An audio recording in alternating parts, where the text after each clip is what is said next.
Hi guys! So ako ngayon ay magluluto ng tofu seafood stew Korean dish. So ito yung aking mga ingredients. Pero ang una kong gagawin is magbo-boil muna ako ng aking soup base. Ito yung dried anchovy. Ayan, so pakukuluan ko muna yan guys. Kasi wala akong ano talaga. So out from the scratch, we'll make it. Okay, gawin ko muna yung aking soup base. So, ayan guys, pakuluan ko muna yung aking tubig. Then, ilalagay ko yung ating, namang marami pagkaan. Ayan. So, pakukuluan ko to ng about half an hour or so. Depende pag nag-ano na yung, niya, sabaw niya. Okay. Soup natin, soup base natin.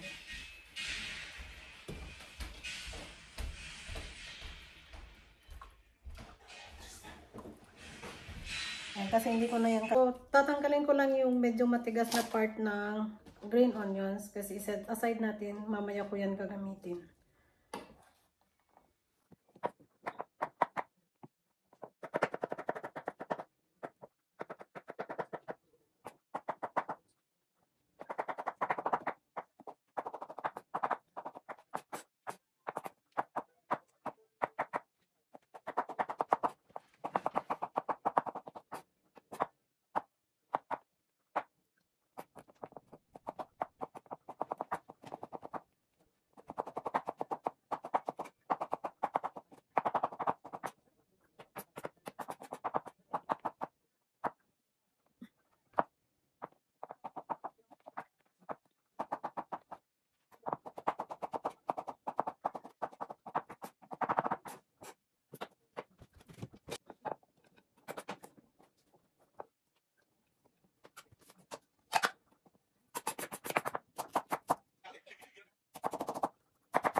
Ihiwalay ko to kasi ilalagay ko siya mamaya pagkatapos ko lutuin yung ating mga sahog. So, i-chop ko to into ng maliliit na size.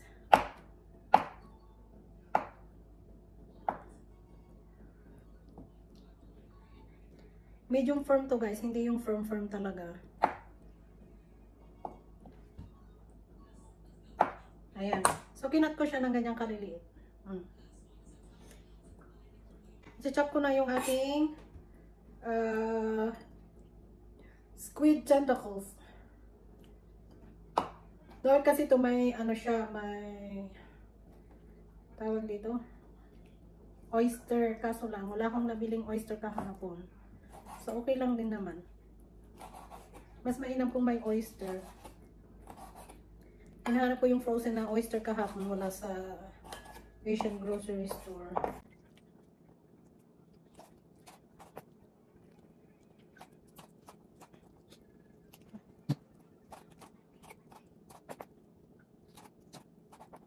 Stop ko na yan. Yung mussels ko, nalinisan ko na siya kanina.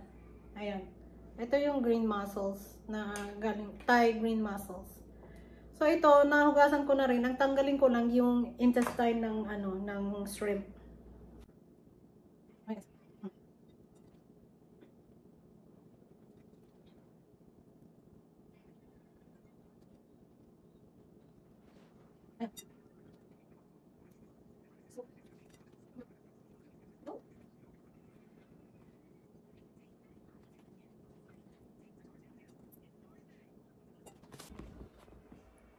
So, ayan guys, let's start cooking. Painitin ko muna yung aking pot at gigisahin ko muna yung aking onion.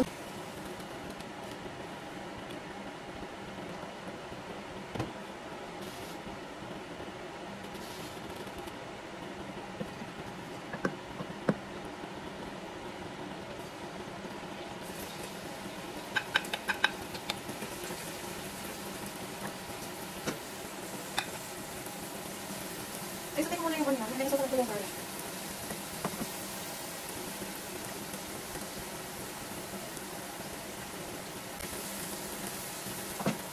I can tell na naman ay. Ayan, sunod na yung ating garlic.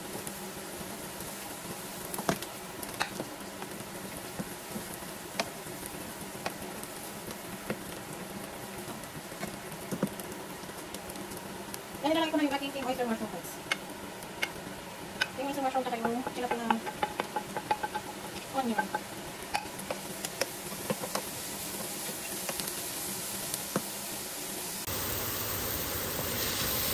So, lugtutin ko muna to guys. Hanggang sa medyo mag-ano yung ating king oyster mushroom. Palabasin natin yung kanyang aroma. Naamoy ko na yung aroma ng king oyster mushroom guys. Ang bango. Smells so good. So ngayon ilalagay ko na yung ating anchovy stocks na ginawa ko kanina. Ayan. Then pakukuluan ko to.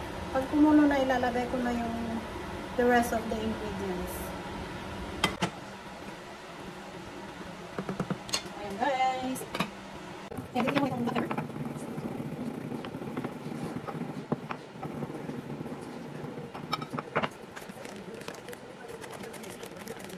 Ayan guys, ilalagay na ako ng 1 cup na chili powder. Bigyan mo kasi yung ating mga kulang din yung ano. Ito yung ating panahon, na kuya. Kasi yung ibang chili pepper, minsan masyadong matapang yung amoy. Ewan ko kung ano yung mga nilalagay nila ng mga spices. And then, maglalagay din ako ng sesame oil. So, make sure na yung ating chili pepper is, ano siya, parang magiging paste siya.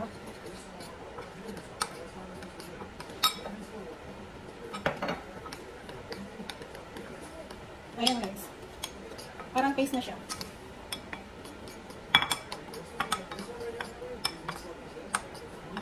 Ayan. Kung napapansin nyo, naging ano na siya, parang paste na siya. Then, ihahalo ko na ngayon yung aking dinikdik na paminta. You can add more as much as you want. Pero ako, gusto ko lang kasi yung medyo tama lang yung pagka-spicy niya. Not too spicy.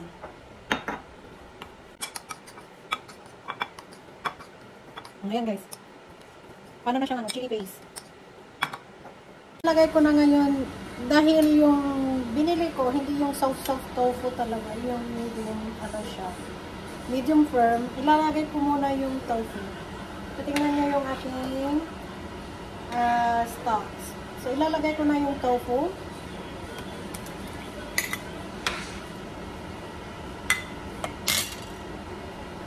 Yung maso sa kayong shrimp guys.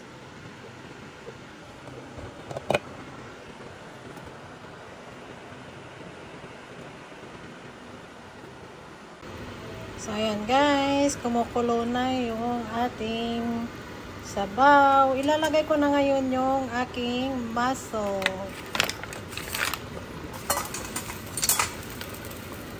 Ayan ang ating Korean soft tofu seafood stew. And then, sunod ko na yung ating shrimp.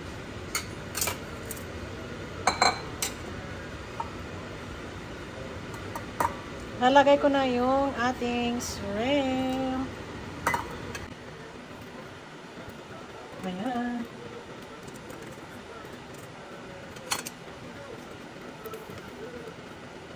Ang ating Korean seafood stew. Hey, mahusang dubo. Tige. Ayan. Hintayin ko lang siya na kumulo. And then titimplahan ko siya ng asin. Optional guys, kung gusto mo nang maglagay ng asin or yung tawag dito. So, ayan guys, hantayin ko lang siya ng kumulo and then titimplahan ko na siya ng asin. Dahil ang ginamit ko is yung, ano talaga, out from the scratch na stock. Then, lalagyan ko na lang siya ng asin. It's either gagamit ka ng patis or asin ang ipapangtimpla mo. Nasa sa'yo na yun. Your own preferences. Ika mo.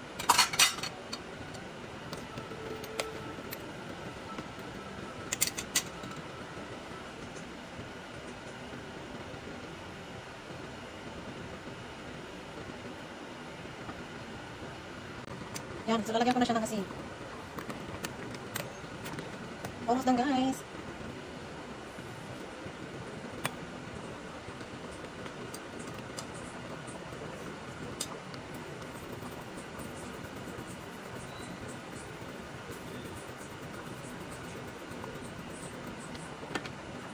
Camel Sandubu.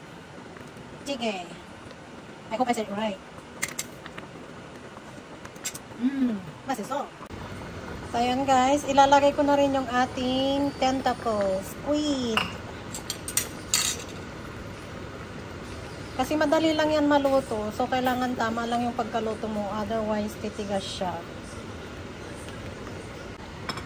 Then, ilalagay ko na yung aking ginawang chili.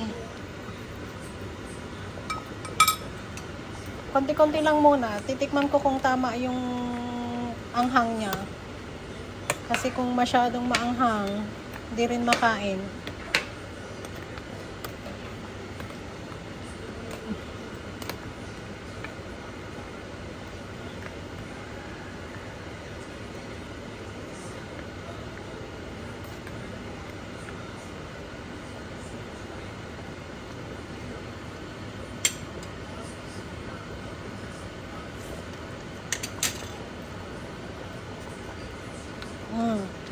Medyo kulang pa siya guys.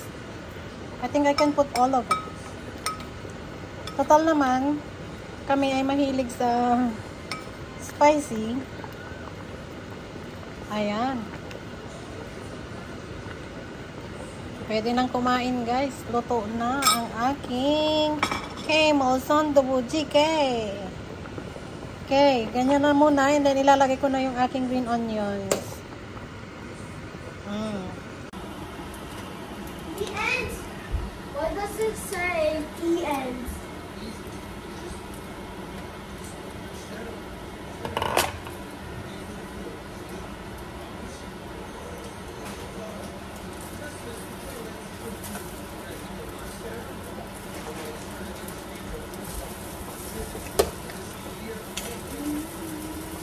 So, ayan guys, dahil authentic Korean recipe tayo, maglalagay na ako ng egg. Hindi ko yan nahaluin ha.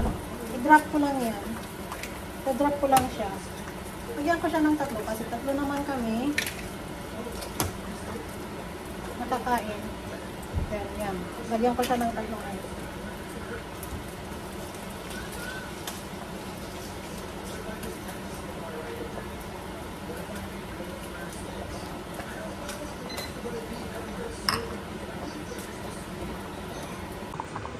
Ayan guys, luto na yung ating Korean soft tofu seafood stew.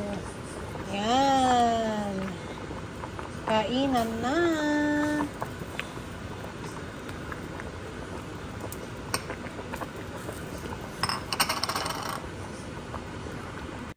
So, ayan guys, let's eat. Kain na tayo ng soft tofu seafood stew Korean recipe. Masisa. Thank you for watching. Mama, do you want to know how much is a million years? Oof. 27 years. 27 years. Perfect for the cold weather, guys.